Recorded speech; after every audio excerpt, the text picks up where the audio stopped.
दोस्तों ये है मोहब्बत के इस एपिसोड में हमें देखने को मिलता है जब यहाँ पर निधि इंडियन फूड ट्राई कर रही होती है ये कहकर कि ऑस्ट्रेलिया में तो ऐसा खाना मिलता नहीं है, इसलिए मैं इंडिया में ही खाना चाहती हूँ, और रूही के साथ बैठकर डिनर कर ही रही होती है।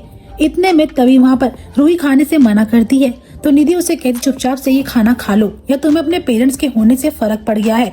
लेकिन यहाँ पर रूही बोलती है कि मुझे किसी से कोई फर्क नहीं पड़ता मैम, मगर मुझे भूख नहीं लग रही है। रूही तो अभी तक अपनी इशिमा और पापा को याद कर रही होती है, लेकिन निधि जबरदस्ती करती है उसके साथ कि तुम्हें खाना खाना ही पड़ेगा। तभी बेल बजती है तो रूही बोलती है कि तुमने कितना सारा खाना ऑर्डर कर लिया है, लेकिन निधि बताती कि शायद अशोक होगा। लेकिन डोर पर और कोई नहीं बल्कि पीहू होती है और पीहू से मिलकर रूही काफी खुश होती है। पीहू से कहती कि हार वाली आंटी की तबीयत बहुत खराब है, आपने उनको बाय नहीं बोला जाते वक्त, इसलिए प्लीज आप मेरे साथ चलिए, एक बार उनसे मिल लीजिए, फिर उसके बाद आप ऑस्ट्रेलिया चले जाना, मैं आपको बहुत मिस करूंगी। अब यहाँ पर रूही जो होती है पहले तो मना करती है, तब यहाँ पर निधि आती है और पीहू से कहती है कि तुम होती कौन हो और ये हार वाली आंटी है कौन। रूही कहीं नहीं जाएगी और यहाँ पे उससे पूछती कि आप कौन हो आंटी। निधि बताती है कि मैं रूही की मैनेजर हूँ, लेकिन यहाँ पर पीहू उसका मजाक बनाकर बोलती है कि आप तो कामिनी हो, साजन के ससुराल में कामिनी विलन होती है, आप तो बिल्कुल वैसी लग रही हो सीरियल्स की विलन।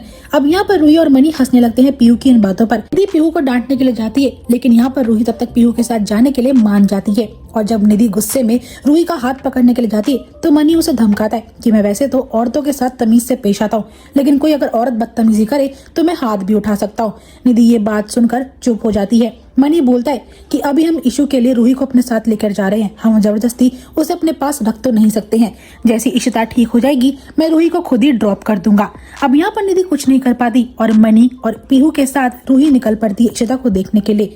वहीं दूसरी ओर इशिता की तबीयत और भी ज्यादा खराब होती जा रही है, वह बार बार रूही रूही चिल्लाती है।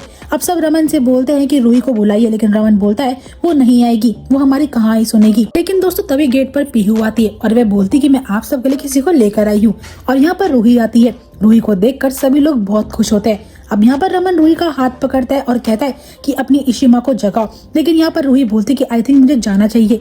रमन उसे फोर्स करता है कि प्लीज इशिता को जगाओ। पीहू ये सब देख रही होती तो मनी उससे कहता है कि पीहू तुम मेरे साथ बाहर चलो, वैसे भी काफी रात हो चुकी है, अब तुम्हें सो जाना चाहिए।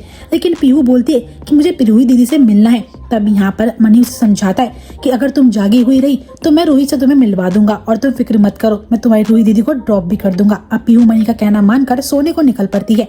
तभी यहाँ पर इशिता के पास जब रूही बैठती है तो उसे काफी ऑकवर्ड लग रहा होता है। घर वाले फोर्स करते हैं कि उसे जगाने की कोशिश करो। पहले तो रूही यहाँ पर इशिता बोलती है तो उसे कोई फर्क नहीं पड़ता। अब यहाँ रमन बोलता है जिस तरीके से तुम अपनी इशिमा को बुलाया करती थी वैसे ही बुलाओ। जैसे ही वो उसको इशिमा बोलती है इशिता की तबीयत में थोड़ा सुधार आने लगता है, और ये सब देखकर रूही वहाँ से उठ जाती है और बाहर निकल जाती है और भगवान को शुक्रिया अदा करती है कि थैंक गॉड अब वह खतरे से बाहर है। रूही जब बैठी होती है मुंह लटका कर तो वहाँ पर पीहू आती है। वो पहले रूही को थैंक्स बोलती है, फिर गले लगाकर बोलती कि आप बहुत अच्छी हो। रूही जो होती है पीहू से कहती है कि मैं तुम्हें बहुत मिस करूंगी। फिर वहाँ पर शगुन आती है और वह पीहू से बोलती कि पीहू रात बहुत हो चुकी है, तुम्हें सुबह स्कूल जाना है, अब रूही दीदी को जाने दो। और पीहू जो होती है अपनी माँ का कहना मानकर रूम में चली जाती है और मनी भी निकल पड़ता है रूही को छोड़ने के लिए, लेकिन तब बाला कहता है कि तुम यहीं पे रहो, रूही को मैं ड्रॉप कर दूंगा, और वे बाला के साथ चली जाती है।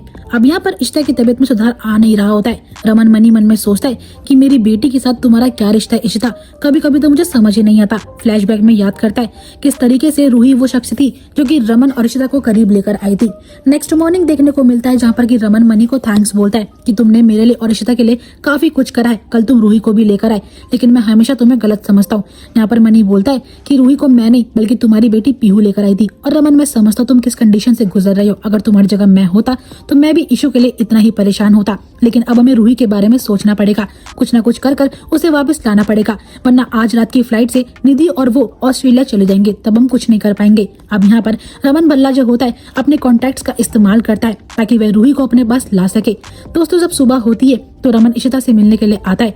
जैसे ही वो जा रहा होता है तुरंत यहाँ पर इशिता उठती है और रूही का नाम चिल्लाती है और रमन से कहती है कि रमन मेरी बेटी को वापस ले आओ, निधि उसको हमसे दूर कर देगी, ऑलरेडी कर चुकी है। रमन इशिता को विश्वास दिलाता है कि तुम फिक्र मत करो, आज तुम्हारी बेटी शायद तुम्हारे पास आ जाएगी और मैं पूरी कोशिश कर रहा हूँ रूही को मैं वापस ला के ही रहूंगा। इशिता, हम रूही की वजह से तो एक हुए थे, लेकिन अब हमें अलग होना पड़ गया था।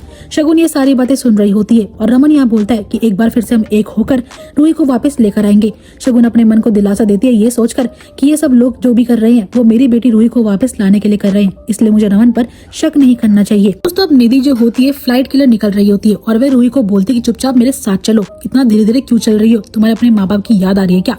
लेकिन यहाँ पर रूही बिल्कुल चुप होती है। जैसे वे गेट से निकल रहे होते हैं वहाँ पर पुलिस आती है और वह निधि को बोलती कि अपना पासपोर्ट दिखाइए।